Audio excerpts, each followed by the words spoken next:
A lot of people don't know how we got the Bible at all. We Westerners got the Bible thanks to the Catholic Church. And they took over the books of the Old Testament, which even by the time of Christ had not been finally decided upon by the Jews. The Jews did not close the canon of the Old Testament until the year 100 AD, or thereabouts, at the Synod of Jamnia. And then they finally decided which were the canonical books of the Hebrew Scriptures, and embodied them in the Masoretic text, the earliest copy of which dates from the 10th century, early in the 10th century AD. The books to be included in the New Testament were not finally decided upon until the year 382 AD again, at the Synod of Rome under Pope Damasus. So it was the Church, the Catholic Church, that promulgated the Bible and said, we are giving you these scriptures on our authority and by the authority of the informal tradition that has existed among us from the beginning, inspired by the Holy Spirit. So you receive historically the Bible on the Church's say-so. And the Catholic Church insists, therefore, that the Church collectively, speaking under the presumed guidance of the Holy Spirit, has the authority to interpret the Bible. And you can take that or leave it. Nat Turner, Denmark, Vesey, Sojourner Truth, and others. Even David Walker, who had made the master appeal, along with Frederick Douglass and so many others. The names of these men and women stand significantly on my mouth as I speak to you this afternoon, because they too remembered that it was not slavery that brought Christianity to you. All right. All right. You brought Christianity to Europe. Yes. Paul did not create Christianity. Paul was trying to explain an African Asian religion to the Romans. And he could only explain it in terms which the Romans knew. Slavery was nothing that brought Christianity to you. The church started in Egypt with Pantius and Boetius. Ethiopia had a Christian religion and a Christian church 150 years before Rome knew what Christianity was. Those are your people I'm talking about. Yes. I am speaking about a religion that came out of the bowels of Central Africa. Because when we look at the Book of the Dead, the Pyramid texts and the Carton texts and the Osirian drama, the 147 negative confessions that set the foundation for the 10 Commandments. When I look at Akhenaten, otherwise called Amenhotep IV, and his teaching of monotheism before another African named Moses was born, I could only rejoice in your second 32nd birthday today. Well, To think of the fact that you, the people, where the Bible says, and the third river, this is Genesis, mind you, and the third river flows through the land of Ethiopia, and that river is Haliva. all right. And then you say, when you look in the mirror, you don't like what you see. Watch. Welcome to The Principles, where we put things in their proper perspective. I am your host, Due Diligence. Today's episode is sponsored by Beat Down and The Spot.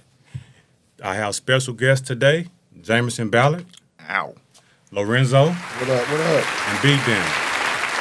Today's episode, we're going to talk about unveiling faith, exploring the complexities of religion.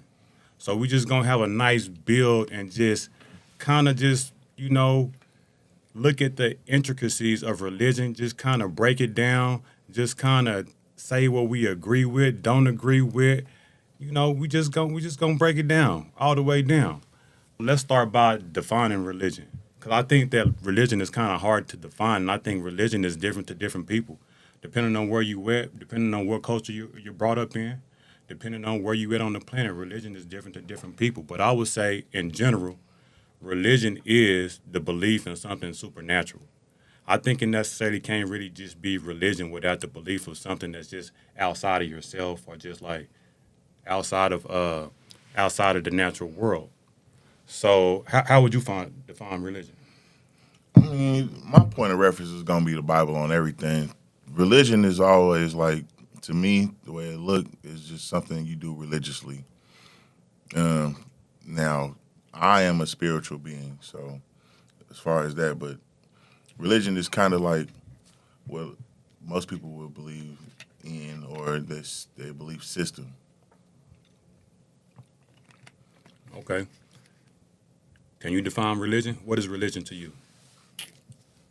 From my perspective, religion is more of the community aspect of obtaining that supernatural power, as you said. You can be spiritual by yourself.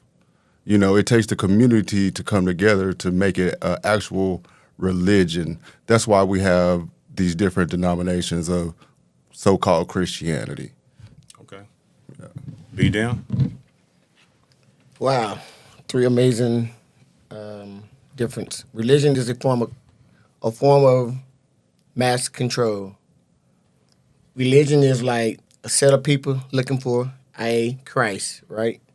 So you're looking for Christ, then all of a sudden I want to be like, hey, but we're deep religious, spiritual on the inside. So here's a group of people sitting here and say, well, hey, I need to control these people over here. So we're going to give them what they're looking for. We're going to give them AKA Christ, Muslim, Muhammad, Buddha for Buddhism, Confucius, all that. So religion is a form of mass control. You can actually look that definition up, man. That's what it say. A form of people that's looking for heaven, AA, whoever you're looking for, that's religion. That's a different spirituality. Spirituality, on the other hand, is like how you just said. I know I'm spiritual. I know God lives within me. I already know that whoever lives in front of Jesus, anybody that lives in me, that's spirituality. Religion, on the other hand, it's a form of mass control. Okay, so religion to you is just something to control the people. Yeah. So, and that's an issue in general itself. We all got different definitions of religion, So, with that being said, like, how can, a specific religion be helpful to people as a whole when we all in this room define it as different? But just so we can move forward, let's just deal with the Webster definition of religion just so we can all be on the same page, whether you agree with it or not. So the Webster definition of religion is the belief and worship of a supernatural or superhuman power or powers, especially a god or gods. So I have an issue with that definition off top because I don't understand how something can be supernatural, right? Supernatural implies something that's outside nature. And I don't understand how anything can be outside of nature. I feel like everything in the world is within nature. If something is outside of nature, then it can't exist. Like, there is no outside of nature. Like, how can something be outside of nature and be in existence? That implies that there is a spiritual realm, a different type of realm that exists outside of the physical world. Now, I don't want us to be too stringent because when I say physical world, and then we'll start talking about stuff like, antimatter or like photons and stuff like that. Now, we know there's things that exist that aren't material, but they are still in the physical world, right? So how can something be outside of the natural world and exist? I got a real simple answer for a lot of these things, man. But let's just say, for instance, that there is a God and God exists, and He made, or the world was made by this being. How can you make something and you in it? You'd have to be outside of it. I can't build a house and be in the house. I have to be outside of the house in order to build the house. So when they say I would imagine when they say things like supernatural, this is going to have to be a being that's outside of what I'm building. And if I built it, then I'm super, because the rules that I'm applying to you guys doesn't necessarily apply to me because I built it. If somebody built this iPhone, they can't be a user of the iPhone and be making it or producing it. And when I produce the iPhone, I'm going to have things that I can do in order to bypass the systems, in order to change things or alter things. Like, just say you can't get into your phone because I built the phone. I know I can push this button and this button and maybe this button, and I could go past any security system you have in place because I made the phone. So that would make that being supernatural.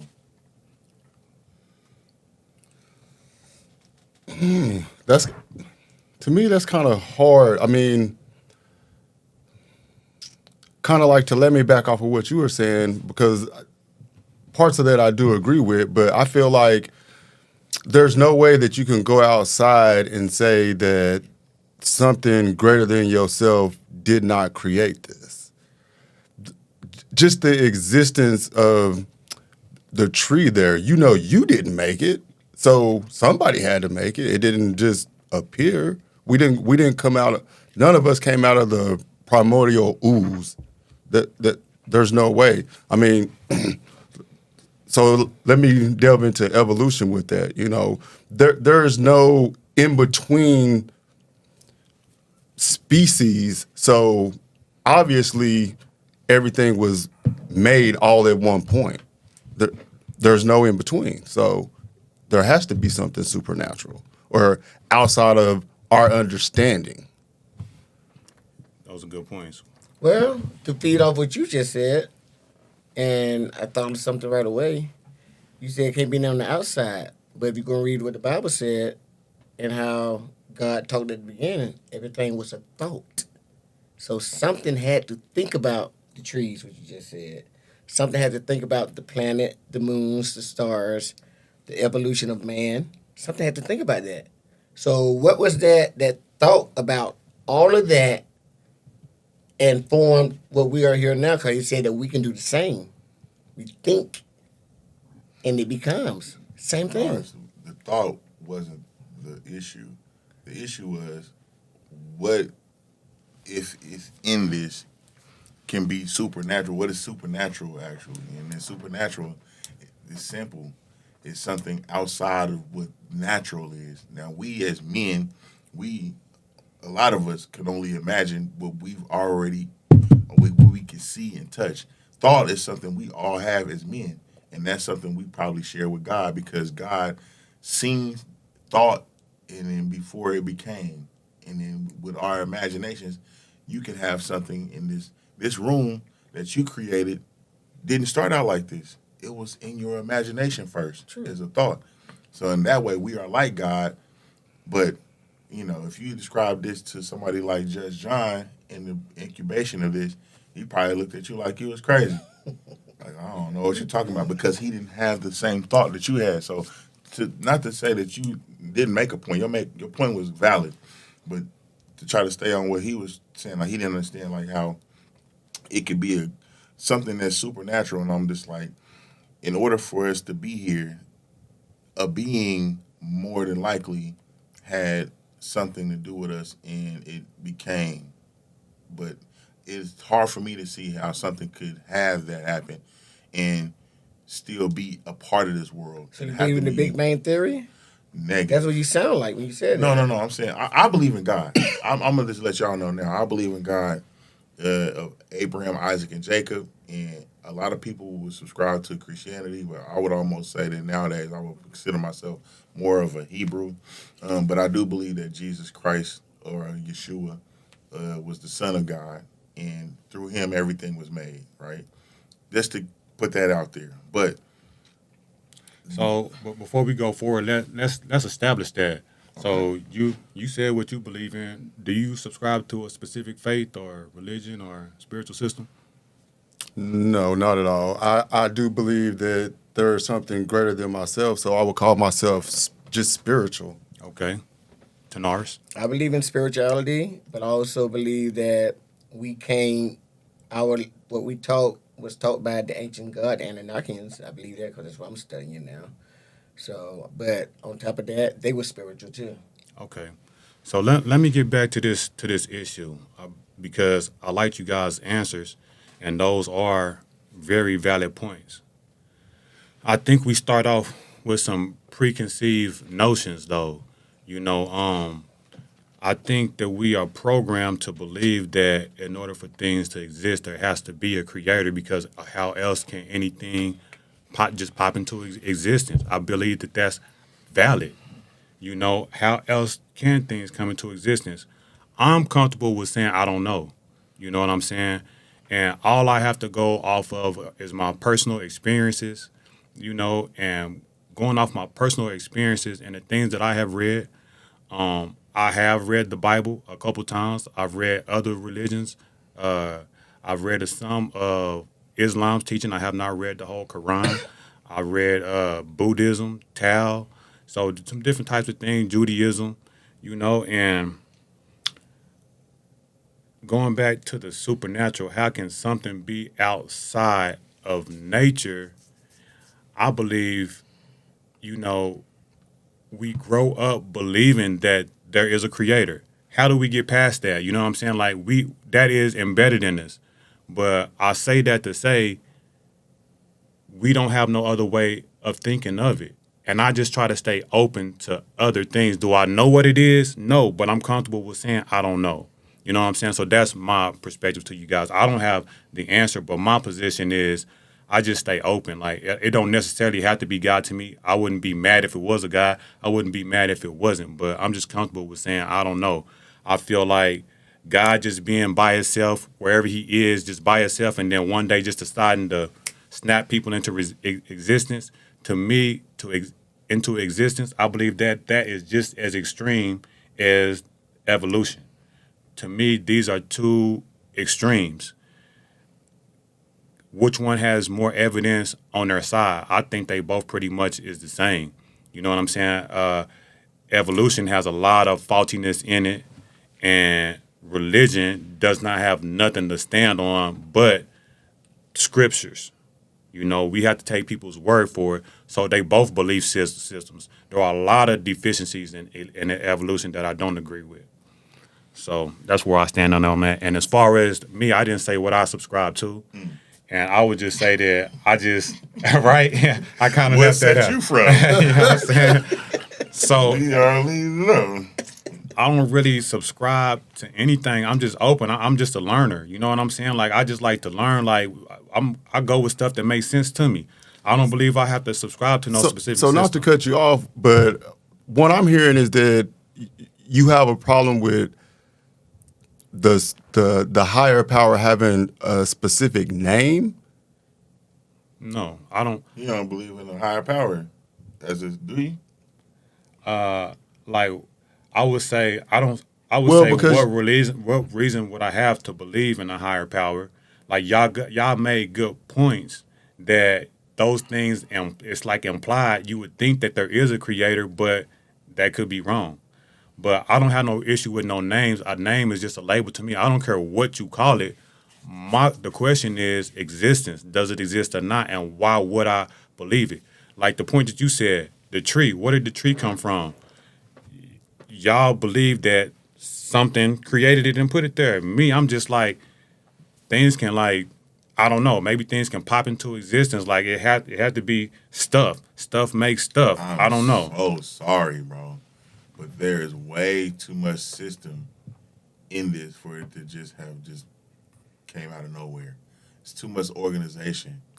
If I was going to start anything, I agree. if I was going to get a dog, for instance, before I get the dog, I have to create the environment. I mean, and there's so much order with it being mathematics, weather patterns, things of this nature. It's like this had to happen before this could happen. Now, my point of reference again is the Bible, right? Which is not to say that there aren't things that have been done to the Bible. Me and Tanaris had conversations about the Torah and things of that nature.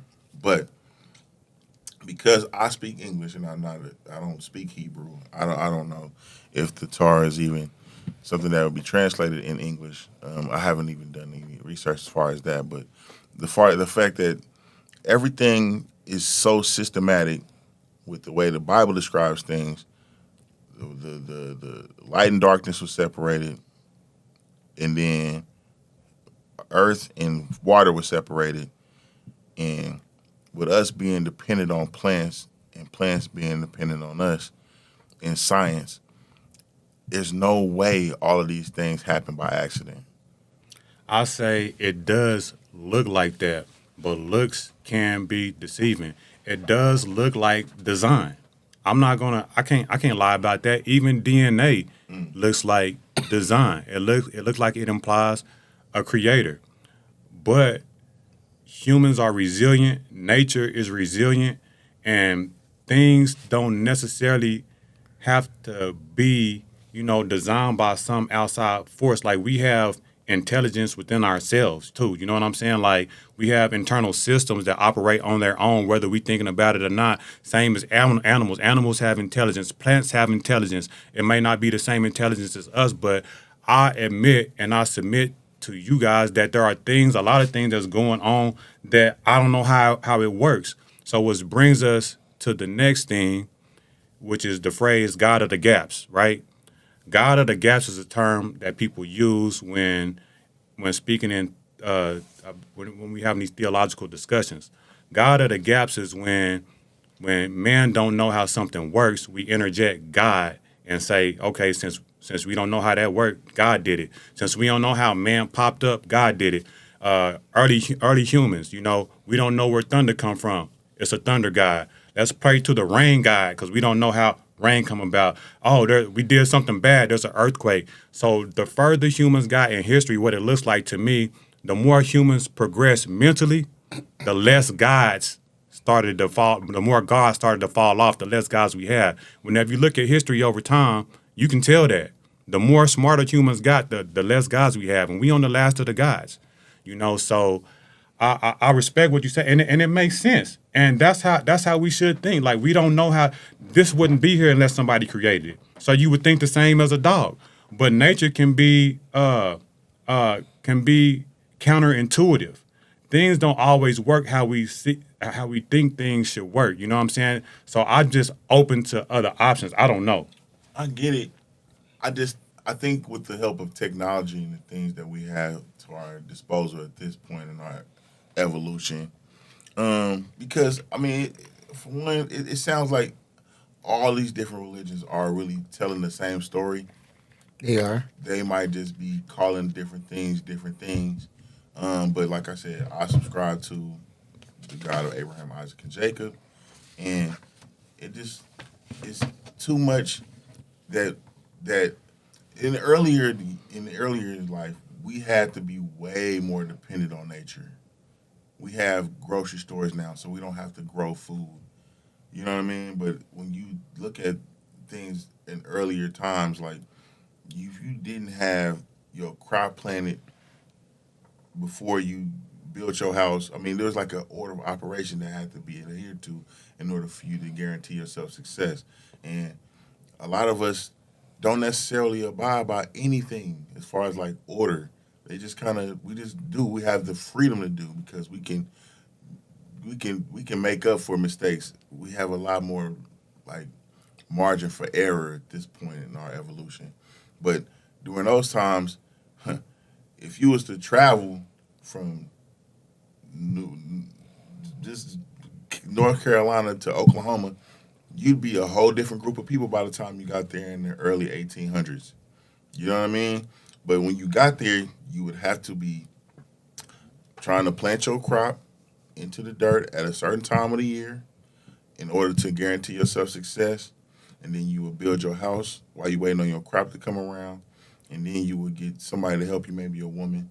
Or, but you needed rain. We needed all these things. Now we have irrigation systems. We have other things that are in place that we don't necessarily need. We've kind of edged God out, and I think it's tragic. I really think it's tragic, but the closer and closer we get to like our, us looking at ourselves like we're God, the more doubt we have. I just think it takes more faith than a lot of us are willing to admit, because as men, we're used to having control of our fate.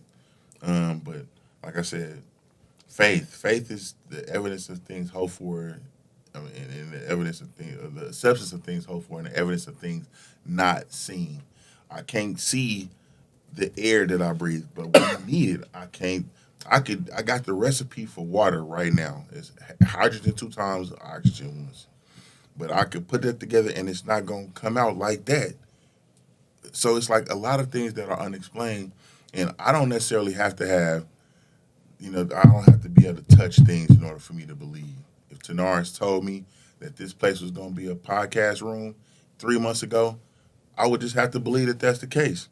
And now it's come to fruition, and I'm proud of you, by the way, bro. Appreciate you, boss. But yeah, he said we are made in his image. So if anybody puts to their mind something they want, and they start walking towards that, and they make the appropriate steps, and they put in the work, you will attain what it is you put your mind to. And I wanna explore what Tanaris was talking about on that point. So, okay, right? You said what you said, but what if? Let's explore Tanaris's point.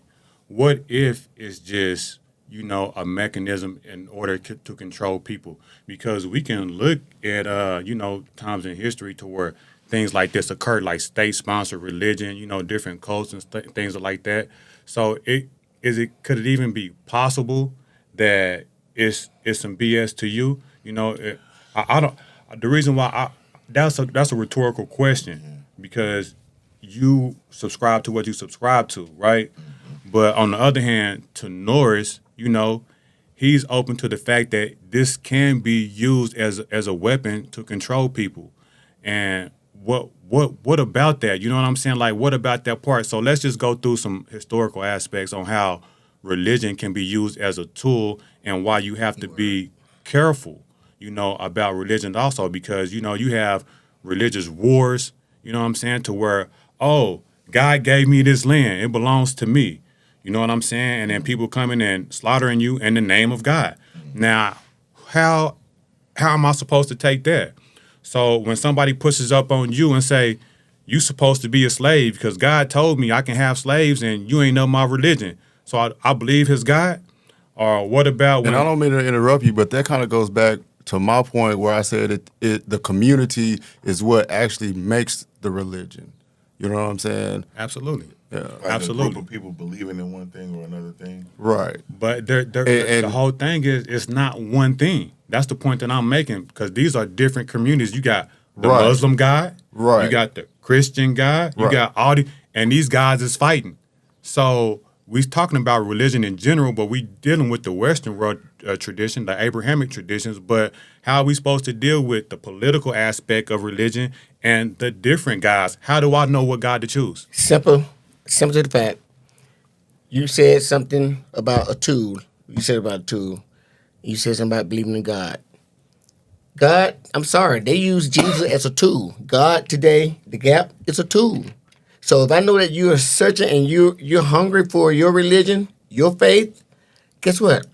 This government, I'm gonna cater to you. You are my dude. Matter of fact, I'm gonna get you to lead the whole thing. I'm gonna get your podcast and everything. You're gonna lead this, and they're gonna use you just like they use Future. Just use drugs on all his songs. It's about drugs. You notice that? And he don't use drugs. He don't use drugs, but yeah, all his songs is about drugs. T-Pain, everything about alcohol, drinking and getting drunk. It's a tool. So Jesus Christ, so you searching for God. You said, I got faith. But the whole idea of this is that, look, check this out. I know Jesus exists. I do. I just did more research and say, oh, something ain't right about this story. I know that God is, I said, just the way I believe, I'm always gonna be Christian based, no matter what. I'm Christian based. That's my basis. But it don't hurt to open up a book. He said something earlier about being programmed. We've been programmed in our DNA from the beginning. You knew when you got older, you know, you was young, you couldn't slept your mama. Your mama didn't have to tell you that. You knew it. Know why? It was embedded in your DNA. So religion from 1600, Western religion was embedded into the slaves. This is your Christ. This is who you have to praise. You want to go to heaven, you want to do this, you got to follow this book. But you can't read, but you got to follow this book right here. And you're going to follow this book to a T. And that's what's going on with us right now. I just think that a lot of people, Bible, God, it kind of gets abused. It's like anything that is of any good. But that's, without giving too much credit to the evil spirit that a lot of people call the devil, to pervert something is to either do too much of it or not enough, right? So we definitely need balance, right? But when you have something as powerful as a religion, I use the term idea a lot more than I use belief, because a belief is way harder to change than an idea. But I have ideas about belief, and I just think that when they realized how much people believe in something, they decided to utilize, and I say they, but I mean the power structure, utilize that in order to try to control the masses. They took things out because they knew that a lot of people were either too lazy to read, or they haven't read, or they can't read. And they use, it says clearly in the Bible, what a lot of people say has been tampered with, that God or Jesus has a look. And it does not say that he is white with stringy hair. He's of bronze skin with wool hair. But you let them tell you that it's some white dude in the sky that's giving you this, come on, bring it. Listen, it says, study to show yourself approved. Jesus looked a lot more like me than he do like some dude named Brad. And I'm fine with that. I just wish that people would use their brain instead of letting these Gentiles tell us how to look, and how to feel, and how to believe. I mean, advertising and all these other things is propaganda. They use the television, they use that as a tool or misuse that. There's a lot of people who look at television all day, and the television is actually a tool. The computer, the telephone, all these things are tools. But if in the wrong hands, it's abused. And if they teach you or they show you there's a tribe out in Africa right now that just got the internet. I mean, they just got it. And the first thing they did with it is porn. And they have not put that phone down, and they ain't got no work done because they playing with their dicks. Really? Yes. They late in the game, but they don't have the defense mechanism to know that I need to chill out and have some balance. I mean, I could look at this, but I still need to go plant, hunt, and screw a real person, not this internet situation. But whenever we have anything new, and when America was formed, when humanity was formed, I'm pretty sure the spirituality system was already in place, because according to the Bible, the spirit realm existed way before the natural, and there was a war going on before we came along. The devil and his crew was jealous, and their entire mission was to pervert us so that we could also be suffering like them. Because if God made me first, and then he made something else, a new toy better than us, and they get to choose whether they get to pick God or not, that would make a motherfucker mad. So yeah, we probably under attack, and yes, this confusion is all something that we just have too many options. But that's the beauty of God in my own mind, is the fact that we have choice. I can choose to believe him or not. Because if I was God, I guarantee you motherfuckers wouldn't have a choice. You would have to believe me. And if you got, say rainbow, and you're going to use the tool of God to do this perverted thing, I mean, somebody getting smited. So this is what goes back to the question that I initially that just makes beautiful asked. God beautiful. So I hear you, but that's your God. All the things that you just described subscribes to the Christian religion, whether you're a Christian or not. But you have many gods, so that's the dogma that applies to you. Now, what is dogma? I don't want nobody to think that's a derogatory term, but dogma is something that's true only in the subscription that you subscribe to. So take, for instance, you said you know Jesus exists. Yeah. Well, I'm going to challenge you on that because it ain't no proof in the world that Jesus existed. All we have is letters and books, the Bible. You know what I'm saying? That's the only proof that we have, and that's not proof. That is evidence. So we have some evidence and it's circumstantial evidence. So, but to get back to what you was talking about, yeah, that makes sense to you, but you can't tell that to a Muslim. You can't tell that to an African. Right. You can't tell that to nobody else. So, yeah, it's beautiful to you, but me, how am I supposed to choose a God? Because if I'm born in South America, I probably would have been a Catholic, or I could have been an Aztec Mayan and believe in that. If I was born in China, it would be Taoism, Buddhism. If I was born in the Middle East, I would have been a Muslim. So how do we discern? You believe that you was just that fortunate to be born in America and get the Christian God. That's what you believe. I don't Because it sounded like you were more trying to affirm the Bible versus actually exploring just a higher power. And that goes back to what I was saying about you. Like, it still sounds like to me you don't want a name put on it because you just don't know. Well, this is what happens whenever you put a name on it.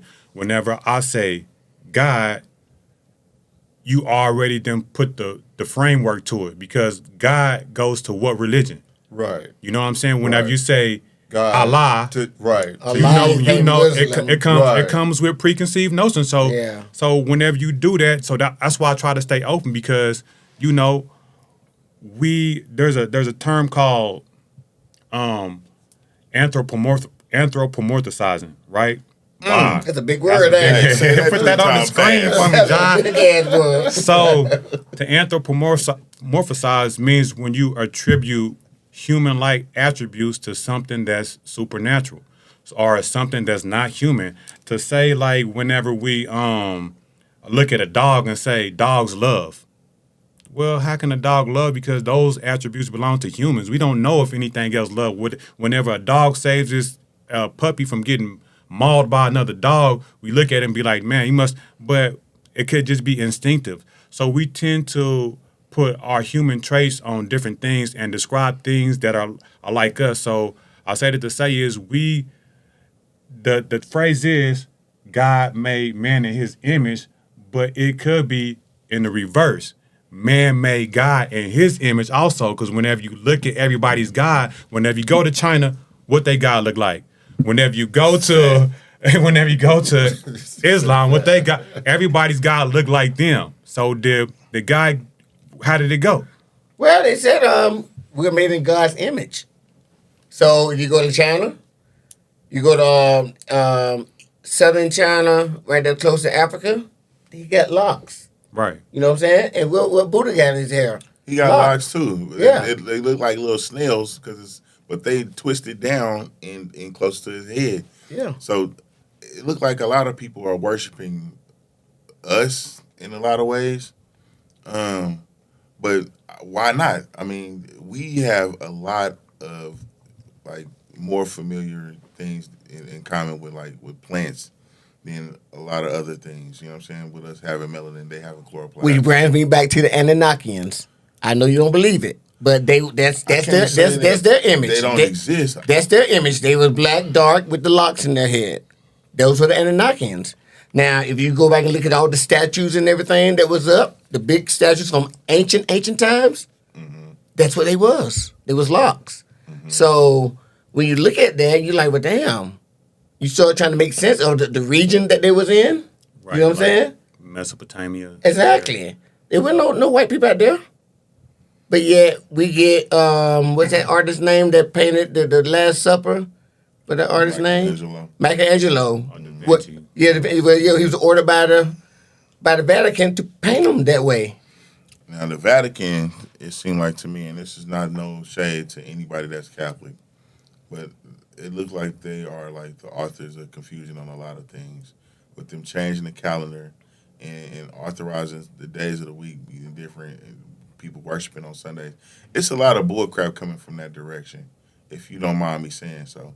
I mean, but then they coat their whole situation in Christianity, but it looked like to me they really like ancient Babylonians, masking themselves as Christians in order to deceive the masses and cause this level of confusion so that people are just easier to confuse. Now, I've done my show. Hold on. You said a lot. The Catholics are ancient Babylonians that masking to look like what? Christians. In order to deceive the masses. But you know, Christianity is an offshoot of Catholicism.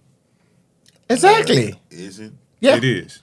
Well, it don't matter. Same thing I said the other day. We had a conversation on the phone. I said when they changed it up, when Jesus said himself, "Take it to God yourself." Then when Paul Saul, that serial killer, came along and said, "Nah, take it to Jesus, and He'll take it to God." And what do the Catholics do? Take it to the priest. The priest take it to the Pope. The Pope take it to God. The same. I mean, I just am under the impression that there is a lot of confusion as far as that, because people interpret things in the way that they want to, as opposed to how it's actually supposed to be. So, but how do you know? Because, and you're right, I agree with you, because interpretation is the key. Mm-hmm. So, whenever you look at the hundreds of Christian sects, right? You have the Protestants, the Mormons.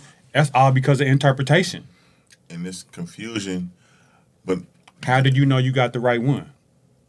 To be perfectly honest, I didn't come in the game with what we considered the right one in my mind, because I started out as a Jehovah's Witness. That was what a lot of my family is primarily. I was in foster care, and I was actually brought to church by a foster parent, and she was in the Church of Christ, which, if I look at Christianity at its very core, the Church of Christ would be probably closest to what I would consider right, on the strength that, you know, they just worship purely with spirit. They don't not have. I mean, I don't know exactly, but I know that the instruments aren't necessarily a part of their whole situation, and everybody sings, and then, which would be like if you was Christ in prison. You know what I mean? Like, you don't get a band to sing behind you in an opening act. You sing and you worship with your mouth. You know what I'm saying? So that was how I came in, and to be honest, bro, I tried it. And the Bible says, try and see that this is good. And it worked for me. I now have everything I've ever wanted. I got the woman I've wanted all my life, the type of car I wanted all my life. I got a business and people working for me. And I got podcasts with my own merch. And it just keeps getting better. So when I pray to God in Jesus' name, to give reverence to God and His Son, it worked. And if I got it right on the first one, why change it up after that? I tried it. I had the faith. I did everything that was required that I read about in the Bible, and it has worked. That's a good point, and I wouldn't take that from nobody. That's why I don't argue with people and their religions, because if you're doing something and it works for you and it's giving positive results in your life, I would never try to take that from somebody, whether I believe that it's the real thing or not. Because take, for instance, you got something that's called the placebo effect, right? So, 30% of medicine, successful medicine, is due to the placebo effect. What is the placebo effect? The placebo effect is whenever you give somebody like a sugar pill, right, and tell them, right. So let's say that somebody is dying from something, a terminal disease or something like that, and they say, hey, we found this new cure for you. Do you want to get it? It's got like a 90% success rate. You want to try it on you? Do you want to try it? You say, yeah. And they give it to you, but come to find out it's a sugar pill. But you still got cured. No, it's not. I think it worked. It worked, and it cures you. So I got you. So believing in Jesus and God could be parallel to a placebo. It don't matter how it worked, but we know it's working. It's giving good effects in your life. So we know something like this exists too outside of religion. And we know religion works in that way too. Like you can pray for somebody and they can get better. That's been documented. I don't care how it works as long as it worked. You feel me? But you said something that was interesting. I don't know. Did you want to comment on that? Did y'all want to comment on that? The placebo and how things work and Well, I just want to touch bases that what y'all just said. So whatever, you're right. My faith, I believe. I've been healed from my death, twice? Hit a tree last November. Shit, 3 times if you ask me. Yeah, so Malaria outbreak, bro. I had 7 near death, and 3 of them I healed myself on my belief. On my belief, right? And it was nothing that nobody told. I mean, yes, I felt it. So yes, I knew it worked. It's like the sugar pill thing. I hate to say it. I don't hate to say it. Law of attraction teaches that. If you believe it, you think it, it's gonna happen. Jesus Christ, Christianity said that. If you knock, the door shall be open. You ask, you shall receive. If you seek, you shall find. So what part of that we're touching that makes that happen? We all got 4 different beliefs in here, and they're working for all 4 of us. I mean, maybe. So Maybe. for both of y'all, you know, with the placebo effect, and you saying that your belief helped you, does that not prove of something supernatural? It is supernatural. I But it started with you. I disagree Why? I'm almost inclined to disagree. Why? On the level. because why can't it be natural? Why? I think whenever we don't know how to explain something, we want to give magic to it. We want to call it magic. We are trained to believe in magic, Disney stories, miracles, God, and the heaven. We want to believe in that stuff so bad.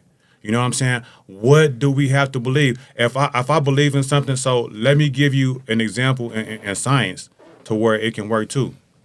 You want to say something before I go? No, go ahead. I thought about you. Okay, so you could explain that as a miracle because we don't know how it happened. It could be divine intervention. That's true, right?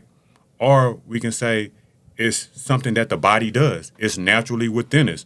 That whatever you think, your mind can actually change your biology.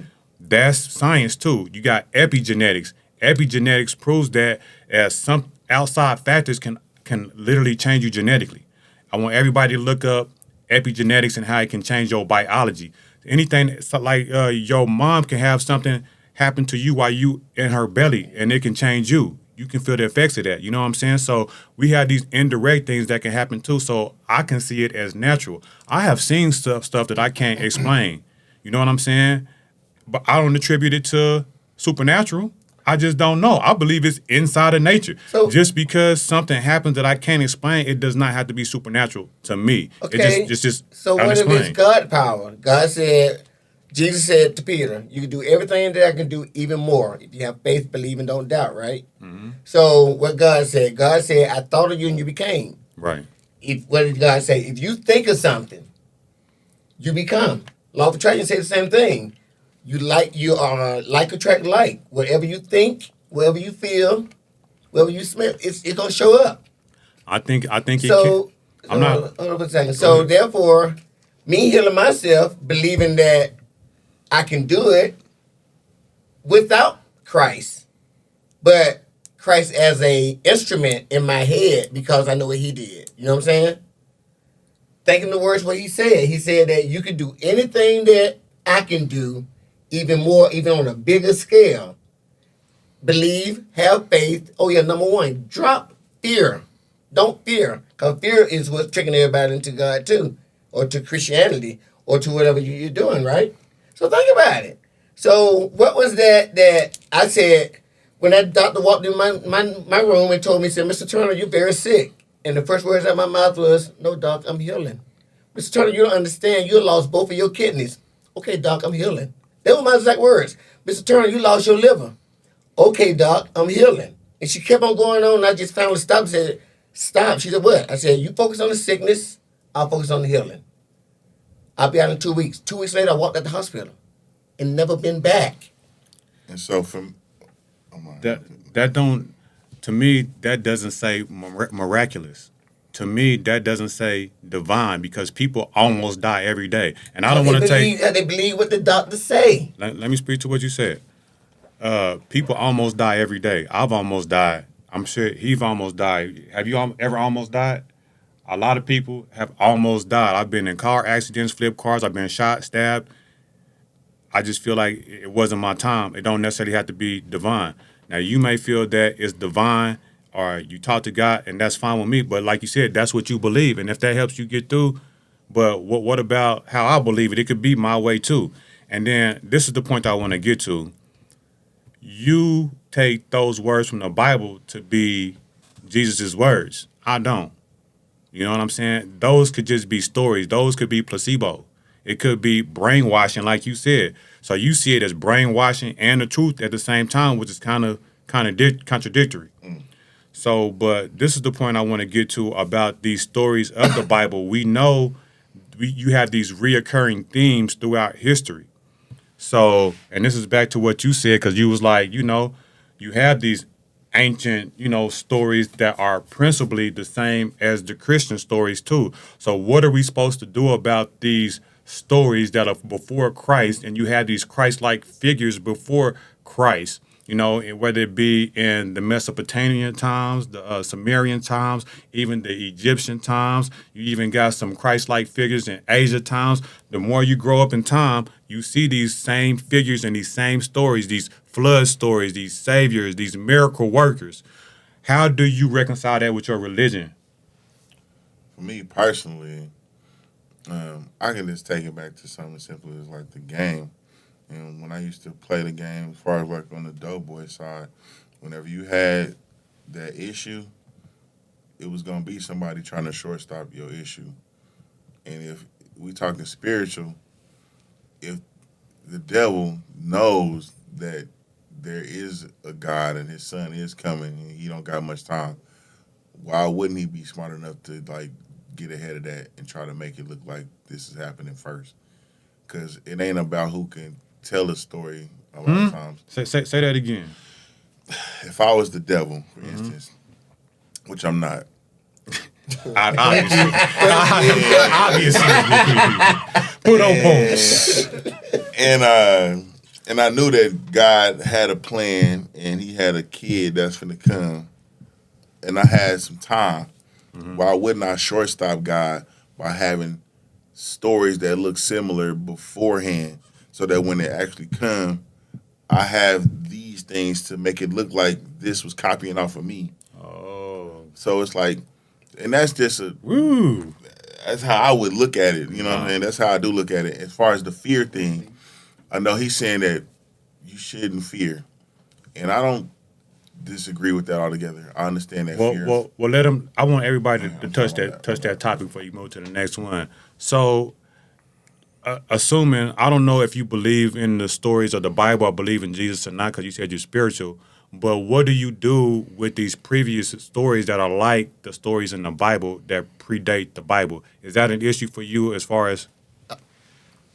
I don't understand why we have to have these books and stories to make ourselves to make ourselves believe in something outside of ourselves that's greater than us. I mean, that doesn't make sense. Why do I need to read Little Bo Peep to believe that I can heal myself, for instance? That doesn't make sense.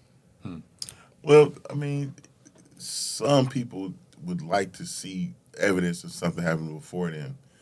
I just also think that, you don't always have to see something to know it's happening or it can work. Exactly. But for those who might not have what is called faith, they might need that. Well, it's simply like this. Like, people always ask me, why do you always refer back to the Bible, right? When I'm telling my story, even though I don't actually follow the Bible. And I would tell them this all the time. The only reason why I refer back to the Bible is because I know you're a Christian. And I know there's, I'm being honest.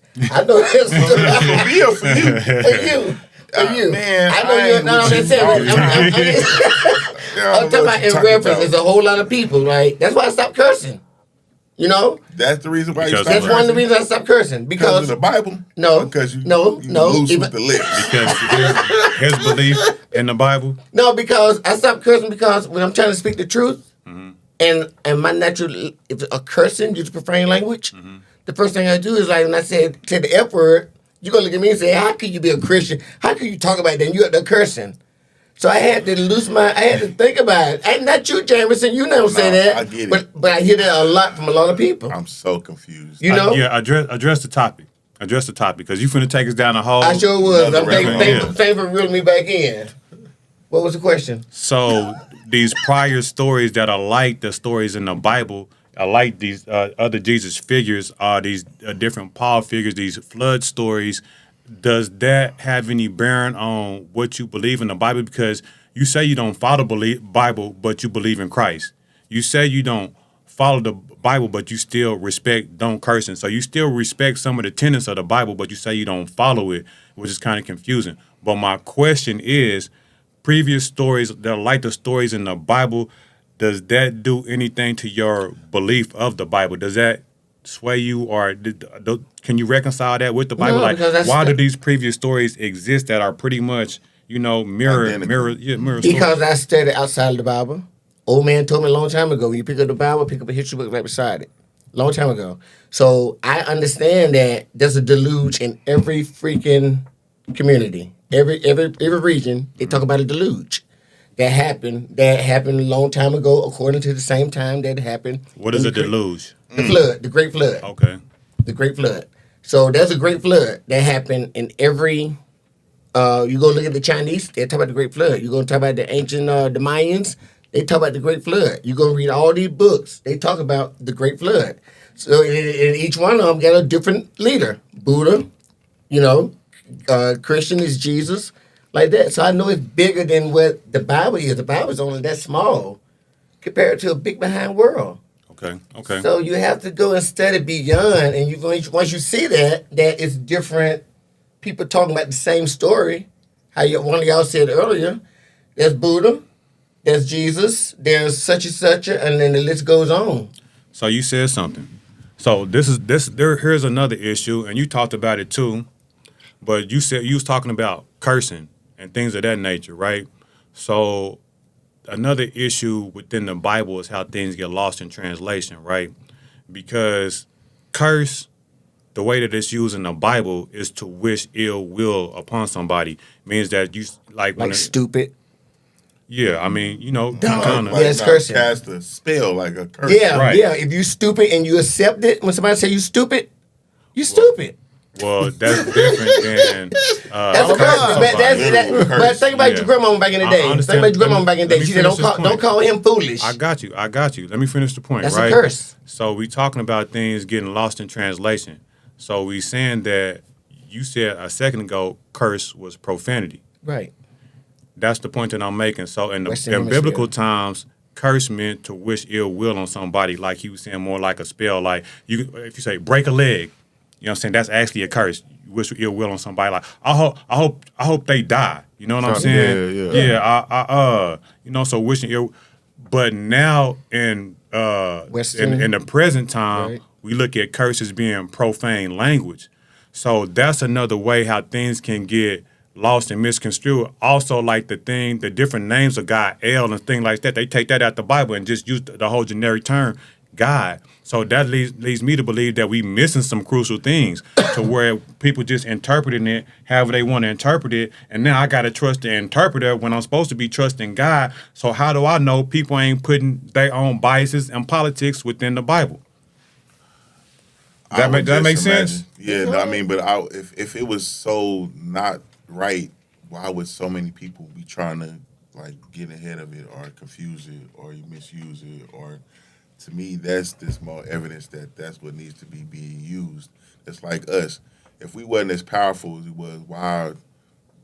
I want you to Dominant speak society. to the things getting mistranslated or lost in translate or intentionally translating something wrong. That's what I'm saying. Like, I think that the reason or the fact that that's happening so often with the Bible is just a testament to how powerful that word really is. If it wasn't then nobody would be bothering it, and it would be untampered with. But because there's so many different things happening with it, people trying to misinterpret it, trying to use it for ill, it just speaks to how powerful that book really, really is, in my very humble opinion. So If it was just a regular book like Hickory Dickory Dock, and you don't see nobody trying to mistranslate Dr. Seuss books, it Well- ain't shit. But well, that book, Dr. is Seuss something- books don't tell you how to live your life. Exactly. Dr. Seuss books don't tell you that you're going to heaven. Dr. Seuss books, you don't get morality out of those books. These are books in order to live your life by, and you know what I'm saying? So that's why it gets so much credence, because as humanity, as civilization, we do need something to live our life by. It can't just be chaotic. So I agree that we need rules and maybe lightweight morality. But I want to swing the question over to you. Does that things getting lost in translation? But I don't know if you believe in the book or not. You know what I'm saying? But is that an issue for you? Have you ever thought of that? Like, is that an issue for you? Things getting lost in translation out of spiritual books, and you trying to live your life to it. Let me give you another example. Being that the original language, that the Bible was written in. If you know anything about translating languages, you don't always have an equivalent word for the word that you're translating to. You know what I'm saying? So even that right there, you're going to lose something, and that something could be big or it could be subtle. I kind of feel like we've lost track of what we were originally supposed to be talking about. Like at this point, we're still trying to validate or invalidate the Bible or Christianity. And I'm gonna get to your point about the mistranslating stuff and that. But even going back to what you were talking about earlier about the floods and all these different religions having the same story about this flood, does that not still go back and prove that there is something greater than ourselves out there?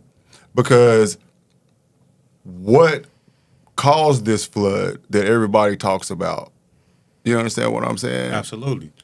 So then to the mistranslating and leaving stuff out and all that. Let me speak to that point and then come back around to that point.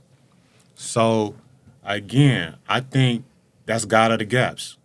You keep referencing stuff that we don't have the explanation for and attributing it to God. That's the definition of God of the gaps. Could it be a natural occurrence?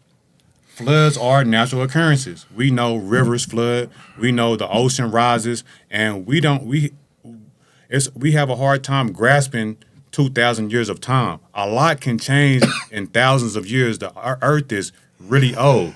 So you saying what caused events like that? I don't know, but we know what can cause events like that.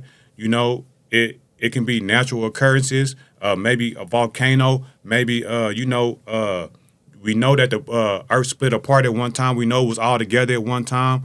We know that, you know what I'm saying, you can have rain that floods places, and we know we've had like big occurrences of rain in the past where it floods out places. We done been here in the present, places get flooded out, and then we think that there is a great flood. I don't know if there is a great flood to where the whole Earth got flooded, even though it gets pitched like that, but people aren't everywhere in the world. So if their world gets flooded, you know what I'm talking about? Like that makes sense. You know what I'm saying? So that would account for places having a great flood story because you and your little town get flooded out. That's your whole world. You don't know about Africa. You don't know about America. You don't know about South America.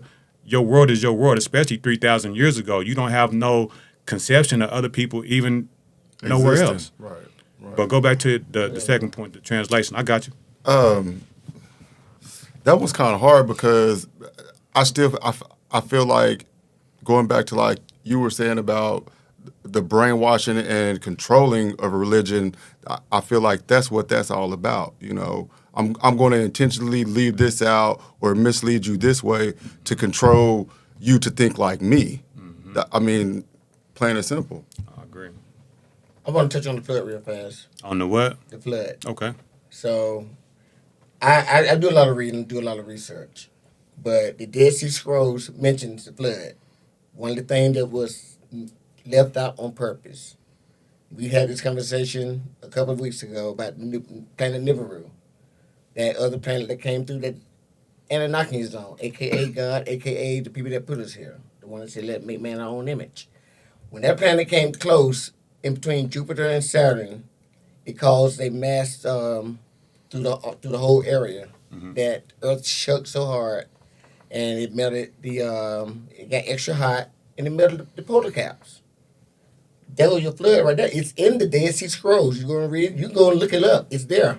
It talks about it. It caused a great flood, and they had to sit up on their spaceships for a while. Yeah, I said spaceship. Over 250,000 years ago, and wait till the flood go down. I'm being honest. It's there, but since you're not raised like that, you don't understand that. You was raised on the Bible. God said man was doing bad. That's what it says in the Bible, right? Man was doing bad, and he cast a flood to wipe out the evil, wicked. The angels did bad, had sex with women. Yeah, but that's part of the Anunnaki stories too. So it's a lot of reading that we don't do. I know you don't understand it, Jameson. It's all cool. But you have to have, it's like we following one man's idea right now on the Bible. So hold on. Let me. Okay, you talking about the flood? We finna. Okay, we gonna dialogue. Okay, we're dialogue. Okay, gotcha. But go ahead and do what you're saying. I'm sorry. So you exchanging one flood story for another and putting giving yours primacy. You saying that okay, the Bible has a flood story, but that ain't real. The Anunnakis got the real flood story. Well, the Bible come from the Anunnaki stories. It do. So, and then you say the Dead Sea Scrolls got the flood story. And so the thing is, it still puts us in the same boat. We still have to believe. So the question is, which one? Am I going to go with the biblical flood story? Am I going to go with the Anunnaki flood story? If you know when the Bible was written, it was written right after the Dead Sea Scrolls. The Bible was written after. Yes. After. The Dead Sea Scrolls is basically what the Bible was comprised of, but the Dead Sea Scrolls is the part that they left out, I think, right? Yes. So then what about the Epic of Gilgamesh that predates all of that? There you go. The Epic of Gilgamesh is an Anunnakian story. But you just said the Dead Sea Scrolls. Oh, no. You don't said know. Gilgamesh. You know what I'm talking about? That's a predated story. That's a pre-predated story. The thing is, we just have to I don't even believe. understand that one. The thing is, you trumping everybody else's belief with your own belief. It's still, hold on, bro. Hold on. do you understand that? Is that you taking out his belief and saying, but because we not believe. I'm not trying to do that. Let me land, because you are doing it. You may not think you're doing it because you saying, let's dismiss your belief and interject it with my belief. So let me ask you straight up. How do you know yours is true opposed to his? Well, the only thing I can say, and he just actually admitted to that. My story, that story is written before the biblical story is written. That don't imply truth. But it still was written, and it's dated in there. The Dead Sea Scrolls, the tablets, before the Bible took it and made theirs. I agree that it may be an earlier story. So but what makes it true to you? All right, what makes it true to me? That's a good question. Thank you. What makes it true to me is that I follow my heart to a lot of stuff, and I do a lot of research. I'm sorry, the Bible just don't add up on a lot of stuff. But when I look in and I read the Dead Sea Scrolls, when I read them, and I see stories that matches from the Bible, and they just match and they changing names and changing events, I'm like, why you change some of this stuff and then put all in there that's in there? And they got about 75% of the Bible, the stories are exactly alike, but the names are different. Like what you call the fallen angel, I'll call the Anunnakians, right? I will call it that. That's an Anunnaki that was on the moon that came down. So that's how I began to understand a lot of stuff. So when I saw Cain and Abel name in there, like, oh damn, they did exist. So I'm with you on that. So I actually agree with you on that point. So what it sounds to me like you were saying, since these stories predate the biblical stories, you would assume that they just kind of stole the narrative.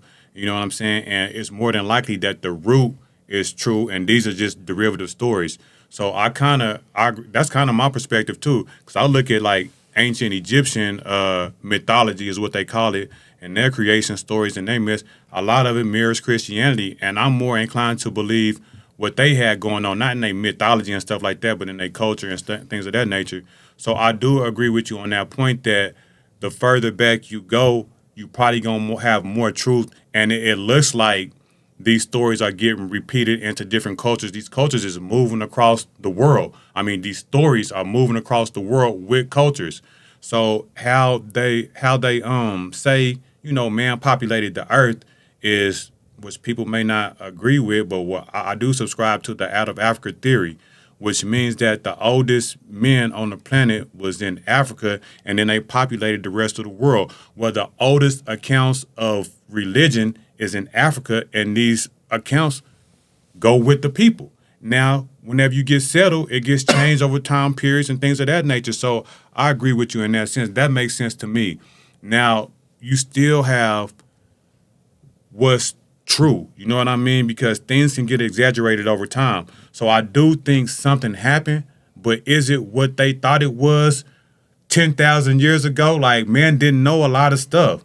So, and then things get lost in translation. So I still think it's a matter of like, trying to understand what it is they was trying to say. For example, I give the example of booty call and butt dial. Somebody 10,000 years from now read something and say butt dial and booty call, they're going to think it's the same thing because they don't have the cultural context. You feel me? And it's the same thing with, reading scripts at 10,000 years old.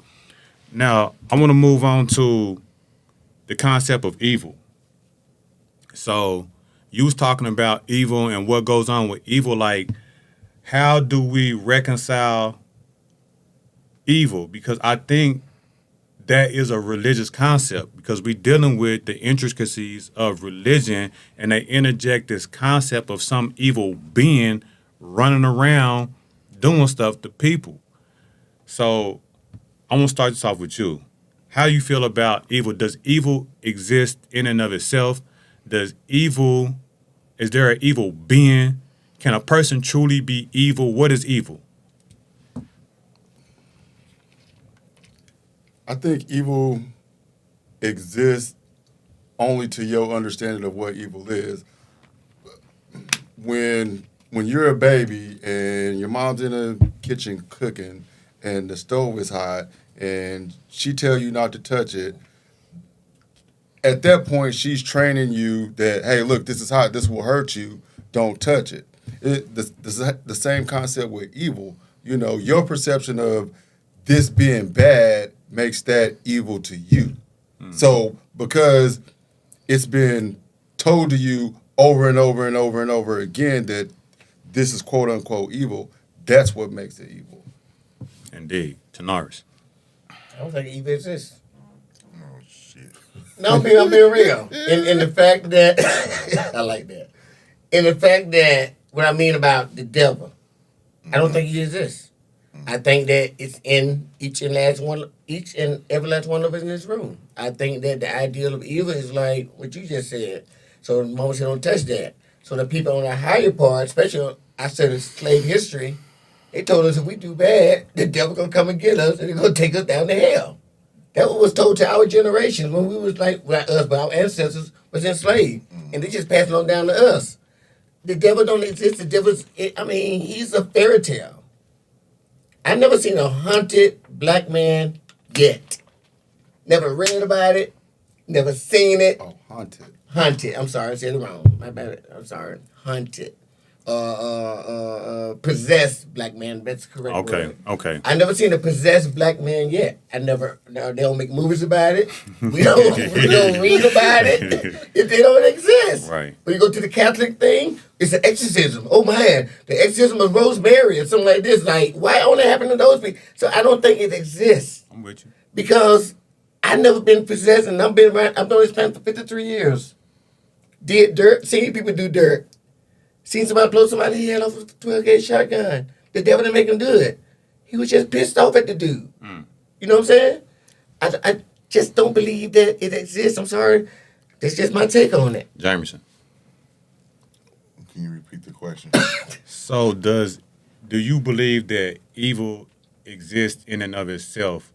I believe that evil is a religious idea, and do you believe that there is such thing as an evil entity, an evil being, and can people be evil, literally, not figuratively? I mean, because I believe in God, there and that it kind of makes your point right there. But it's like, okay, I don't think of evil traditionally, and I do think there might be a devil, I guess, but it's only because there has to be a contrast to God.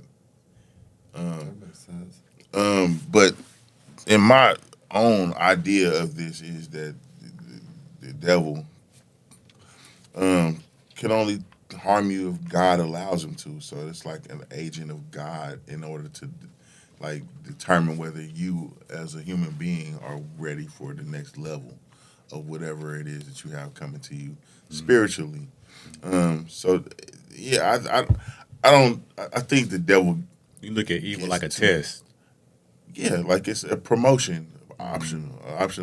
It's like, but that's my perspective. You know what I'm saying? I know that people probably don't subscribe to the fact that there isn't a devil. You know, I don't think that the devil make people do things. I just think that because people lack awareness of what's going on spiritually, they allow themselves to be consumed with the ideas of evil in order to, or fear even, in order to get things done in the way they think it should happen. Like Martin Luther King Jr. being assassinated by a person that was scared that if this person was allowed to live, that their way of life would be threatened, and that the killing of this individual was evil in the act. But the devil didn't make the person do it. I would imagine that the devil, tempted this person to think that they could control the destiny of this person by taking them out, when in reality they really just martyred the man and made him bigger. So they didn't win the war, but that's just my idea. I don't know if people can be evil. People allow themselves to do evil things. People rape kids. People, kill their own kids. People do things that are horrendous. And when people say the devil made me do it, I don't think that that's really a thing. But I do think that that people are consumed with fear, and they allow themselves to do things that only because they don't understand God altogether, or what's the bigger picture, if that makes sense. So I would have to go with Tanaris on this. I feel like evil is just a boogeyman. Like he said, it's a boogeyman to keep people in line. I don't believe in no evil entities. I don't believe in people doing evil acts. I think what we call evil acts is we just calling it evil acts when somebody just do something that you don't like. Morality, I feel like it's subjective. Humans need to agree on morality. I don't think there's no objective reality. I think that evil, as a being, as an act, it's a good tool that we use in order to keep ourselves in line. I think it's needed. You know what I'm saying? Like the fact that we created it and it exists is a good tool in order to keep ourselves in line in the society that we created. So it's not a bad thing to have. It's like breaking the law. Like humans created laws in order to keep ourselves in line. Before laws, you had the boogeyman. Don't do that. The boogeyman gonna get you. Let me ask you this. I know a lot of us might not be aware of certain spiritual laws, but does that mean that they don't exist? Absolutely. Like the law of reciprocity is a law that not a lot of people subscribe to, but if you do something, don't you see it come back tenfold if you do, like if you steal, or if you lie, or No, but I believe if you believe that, it will, and you will see it. Amen. and that's That's one way of looking at it too, because I had a dude that was really superstitious. Think that if you don't spit on this broom, he going to jail. I didn't spit on the broom, swept his foot with it, and we got in a fight, and he actually went to jail. I didn't subscribe to that way of thinking. So, and I thought he sounded foolish for saying that. I'm like this, you got to either be superstitious or super Christian. You can't be both.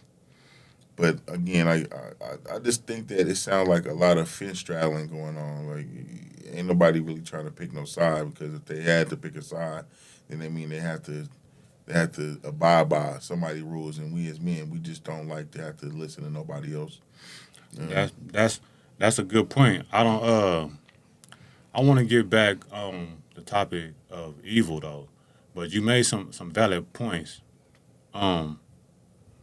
So to me, to believe in a boogeyman is kind of like immature. Like you don't need, and that's no disrespect to what anybody believe or nothing like that, but kids need a boogeyman. You know what I'm saying? Like, also you have civilizing factors. So let's say you the king where you at, you the king where you at, you the king where you at. Are we just in different groups of people in different parts of the world? So how do I come to my people and be like, man, listen, we need to do this, this, and that? My people are going to look at me. I'm not the king. I'm just another person. We're a group of people, right? Let me take that back. How do you get people to work, cooperate with each other? You get people to follow rules. How do you get people to follow rules? You say, I didn't say it, God said it. And if I can get you to believe in this higher thing, because it ain't me, because you're going to look at me like, who the hell is you?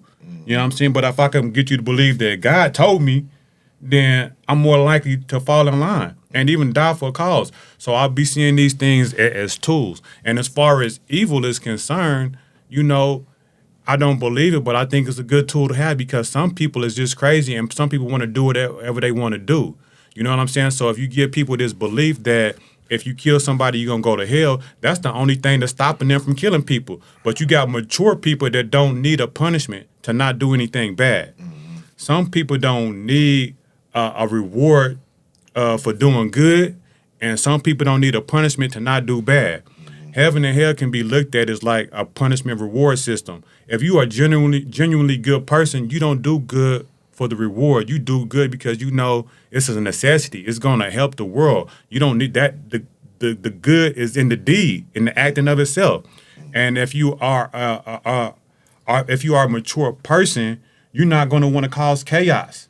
You know what I'm saying? You can't just go around being chaotic. Nothing to get done. Doing what you think you want to do all the time. Nothing to get done. So we create these things to keep ourselves in line, and they good tools. They work. And religion is needed for some people, because without it, people will be trying to do whatever the hell they want to do all the time. So prison ain't enough to stay out of prison? Absolutely not, because people go back and forth to prison several times. Just to keep from being homeless. Yeah, people go to prison. Prison. Even the fear of the death penalty. That's what I was saying. Even the death penalty is not enough. People still killing people. Do you think the death penalty keep people out of prison? And let me say what the death penalty is for. The death penalty is to show people that if you do that act again, we gonna kill you. That's what I'm talking about. That's a punishment deal. That's to show, when you have a civilized nation, the death penalty is not to punish the person. It's to show the community that if you do the same thing, you're going to get the same thing. Mm-hmm. So, no, that stuff has never been enough. It hasn't kept people from doing what they want to do. So why would heaven and hell do it? It helps. It doesn't do it, but it does help. Because we're talking about like brainwashing aspect. If you believe in it, you're not going to want to do it because you believe in it. If you believe that the God is in the sky waiting on you, you're probably apt to do good deeds. If you believe that Satan is waiting on you, you're going to probably be apt to not do bad deeds. I think heaven and hell is the biggest fear factor out there. Think about our peers, what we do. When everybody hang out and everybody turn 30 and 40, they want to go to church and try to get to heaven. All the most racist men I've ever met in my life are nice when they turn 70. Helping you out. These are white guys I know. Mm-hmm. And they're just as nice as him. Like, dang. But he sit down and tell you his story, how he was when he was younger. Mm-hmm. He was this racist guy who would strangle a black guy in a heartbeat. I just think that's the fear factor right there of the devil going to heaven, going to hell, right there. Absolutely. It shows in age as you get older. People start changing. So scientifically, it says that energy never dissipates; it just transfers. Right. True or false? That's what science says true. All right. So even if you don't necessarily like, so when you die, something happens to the energy, right? Yeah. I mean, so with the spiritual system saying that there's a, I mean, I don't necessarily. I mean, I'm not necessarily. In the Bible, it talks about a second Earth, so that's my goal. I do want to live forever with the indestructible body. I mean, but heaven, I don't know. I'd like to have a dick later on. That's what I'm used to having. You know what I'm saying? I can't see myself being an angel and can't get no pussy because even the angels came down from heaven to get some pussy. They did. I caught you to that, but they said we can't take it no more. Everything. He got John cracking up right there. That wasn't even enough. So you mean to tell me you in heaven with God and it ain't enough? You got to come to earth and get you some of that cat? That's wild. Humans fucking like, that shit look like it feel good to the motherfucker. I want some pussy too. So I mean, you know, that's my goal is to be able to So let me ask y'all this. Let me give you another perspective on it. So could the concept of heaven be a coping mechanism for man in the sense that man doesn't like to deal with the idea of death? You know what I mean? Especially long time ago, you know what I'm saying? But even now in the present, death is actually an issue for man. Man has never been able to wrap his mind around death and what happens if anything happens after you die. So, of course, what will man do? Come up with a fairy tale place that you're going to ascend to after you die because it helps you deal with that. How do you deal with? Nobody wants to fathom the fact that once they die, it's over with. You can't even imagine that. What does it mean to not exist? It's just you over with in the blink of an eye. So nobody wants to deal with that. That's hard to deal with. Whenever your mama die, what do you tell somebody when their mama die? It's okay. You're going to see her again. She's in heaven. She's up there with God. How do people cope with that? People use this as a coping. It's possible that people use this as a coping mechanism to help them deal with death because nobody wants to be gone forever. Nobody wants to think that life is meaningless too because people tend to think that life is meaningless if there's not something after you die. It means, what am I doing this for? You know what I'm saying? But if you have kids, you can create purpose in that. If you just want to make a world a better place, you can create purpose in that. But heaven could be a coping mechanism because man don't know how to deal with death. Jay. I mean, that's one way of looking at it because I had a partner that just believed that when you die, it's like when you close your eyes, it's just blackness. And to imagine that was like, man, that's fucked up, bro. I can't. I mean, but as a believer, you know, I don't necessarily do everything, you know, with the hopes of being like, you know, just going to heaven altogether. So a lot of it is just because it's just how I am. It's just what I'm built to do. I do what's right, you know what I'm saying, versus what's wrong. Now, the reward system is, yeah, I get to live again forever. Like, you're going to live forever. Either you're going to go to hell, which to me is just absence of God. Whether it's flaming hot and you're going to be burning forever is, you know, but I just don't want to be where God isn't, for me, personally. Because if it's the God that I think he is, like, having earth and his life is just amazing. You know what I'm saying? But I don't want to be so married to this idea of life that I'm afraid of death. So I do a lot of things that I do, knowing that at some point I'm going to die. I just want to make sure I die right. Tanaris, do you believe in the concept of a hell, and do you believe that it's possible that I said hell? Do you believe in the concept of heaven, and do you think it's possible that heaven can be a coping mechanism for man because he doesn't want to confront death? To answer your first part, your second part is I believe it's a coping mechanism for men because hey, that makes sense. But do I believe there's a heaven and a hell? No, I died. And You didn't see nothing? Didn't see nothing. Like what your friend said, it was just pure blackness. But get this though, hold up. It was like a deep sleep.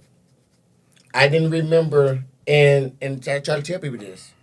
From that 45 seconds I was telling you about when I ran off the road and I choked on the orange and I was blacked out, it felt the same as the 3 months I was in the coma. The length felt the same. It was like Right. I don't remember nothing. No lapse of time. No lapse of time from August the 3rd to October. I remember when I woke up in September. I remember August the 3rd. When I ran off the road right there, last December the 18th, from the time I took out the orange and hit that tree, the length felt the same. Bro, you probably need to cancel your But cancel that Anunnaki subscription. But no, they was on that though. They ain't offering shit. But get this. Damn, bro. But I understand the difference of a heaven and hell. I understand what they're saying. And the Anunnaki subscription, if the old people back in the old days, they said, I'm trying to get to heaven. Oh, afterlife Their package God trash, was coming back and forth. They seen their God leave and go back on the spaceship, go back and come back. They saw that. They left you. So they said, I want to go to heaven where my master is at. That's what it was. That's what they said. That's how it's translated. That's how it's translated, exactly. They want to go back to, so every time he came in, that's even in the Bible. While he came to King Solomon, he talked to King Solomon, he left. He came back, talked to King Solomon, he left. He came back again. Then he finally left and didn't come back no more. Okay. So, same question to you. You want me to reiterate it? Yes. So, do you believe in the concept of heaven? And do you believe that potentially it could be a coping mechanism for man because man doesn't know how to deal with death or doesn't want to deal with death? I would have to say yes, it is a coping mechanism. I don't really think that man doesn't know how to deal with death. I think that we just don't know what it is, because you have people that claim to have near-death experiences, and this is not a dig at you, but just like you said,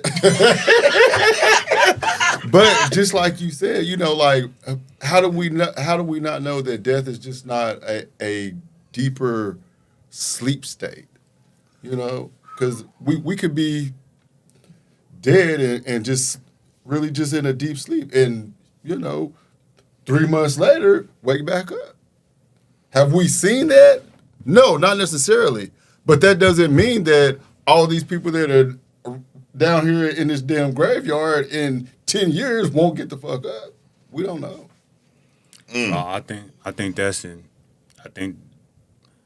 you said men don't know how to deal with it, but I think you kind of agree with me, but just put it in different terms because you said we don't know what's gonna happen. So that's if we don't know what's happened, then we don't know how to deal with it. That's why it's a coping mechanism. That's why heaven is a coping mechanism, because we don't know. Like I said, they could wake. All them people in the damn cemetery could wake up in 5 years. just like that racist white guy I was telling you about, he started being nice when he get into he know he about to die real soon.